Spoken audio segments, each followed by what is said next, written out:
आप सबको वेलकम करते हैं टीबीसी के पहले पॉडकास्ट सीरीज के अंदर। ये पॉडकास्ट फोकस करेगा शू टेक्नोलॉजीज के ऊपर जो टीबीसी के प्लेटफॉर्म पर लॉन्च होती हैं या जो दुनिया के अंदर मुतारिफ कराई जाती हैं।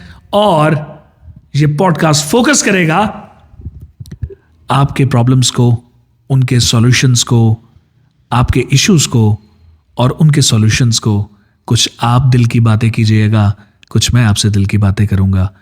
और पाकिस्तान में जो एक फिजा बनी हुई है ना, मिसट्रस्ट की, कि आप जूता जो ऑर्डर करते हैं वो आपको मिलता नहीं है, आप जिसको पैसे भेजते हैं वो आपका नंबर ब्लॉक कर देता है।